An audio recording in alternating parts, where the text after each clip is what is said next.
Life is full of miracles, Frau Sesemann smiled. भी life जो है वो इतने सारे चमत्कारों से भरी पड़ी है। जो मिसेस सेसेमान होती है वो स्माइल करते हुए बोलती है, now we must be glad the child has made a good beginning and hope for her future progress. अब हमें बहुत खुश हो जाना चाहिए कि जो बच्ची है उसने बहुत अच्छी शुरुआत की है और कुछ उम्मीद जगी है उसके बेटर अच्छे फ्यूचर की तरक्की के लिए। The grandmother went down to the study to make sure of the good news.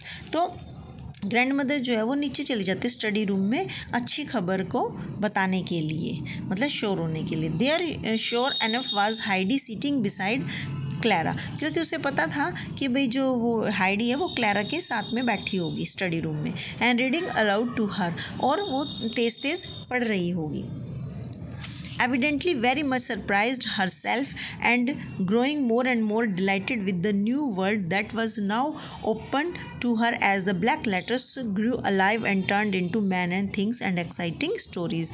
और evidently यानी clearly साफ नज़र आ रहा था कि वो कितनी सरप्राइज थी हाइडी खुद अपने आप से ही, and growing more and more delighted, और ज़्यादा खुश होती जा रही थी, खुश दिख रही थी विद द न्यू वर्ल्ड। क्यों हो रही थी इतनी खुश?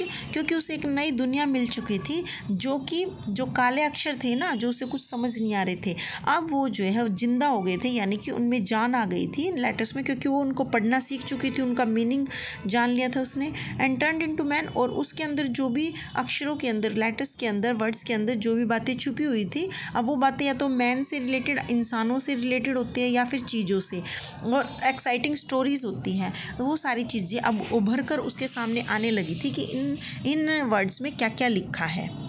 The same evening at the dinner table, Heidi found the large book with the beautiful pictures by her plate। उसी शाम को जब वो डिनर टेबल पर थी तो हाइडी ने एक बड़ी सी बुक जिसमें कि बहुत सुंदर सुंदर पिक्चर्स थी अपने प्लेट के साइड में पाई। When she looked questioningly at grandmother, the old lady nodded kindly to her and said, "Yes, it is yours now."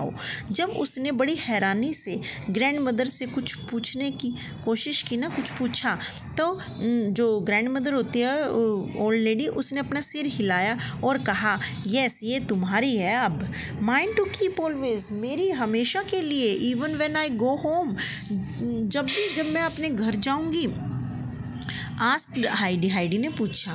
Flushed with happiness, वो खुशी से लाल हो चुकी थी, यानी कि क्या होता है हम ब्लश करते हैं ना, ऐसे फ्लश्ड यानी चमकीला, उसका रेड लाल चमकदार फेस हो चुका था खुशी की मारी। Yes of course for ever, yes हाँ हमेशा के लिए। Grandmother assured her, grandmother ने उसे प्रॉमिस करा। Tomorrow we will start to read it, और कल हम इसे पढ़ना शुरू करेंगे। Before she went to bed, जब वो सोने के लिए गई उससे पहले Heidi looked at her book, उसने अपने बुक की तरफ देखा। And from that day on, और उस दिन के बाद, हर greatest pleasure was to read over and over again, उसकी सबसे बड़ी खुशी थी कि पढ़ना और बार बार पढ़ना। द स्टोरीज, वो कहानियाँ which belong to the beautiful pictures, जो कि ब्यूटीफुल पिक्चर्स से बिलोंग करती थी, उससे रिलेटेड थी, उन स्टोरीज़ को पढ़ना और ये जानना कि उसमें क्या लिखा हुआ है। यहाँ पर हमारी स्टोरी ख़त्म हो जाती है। Okay bye.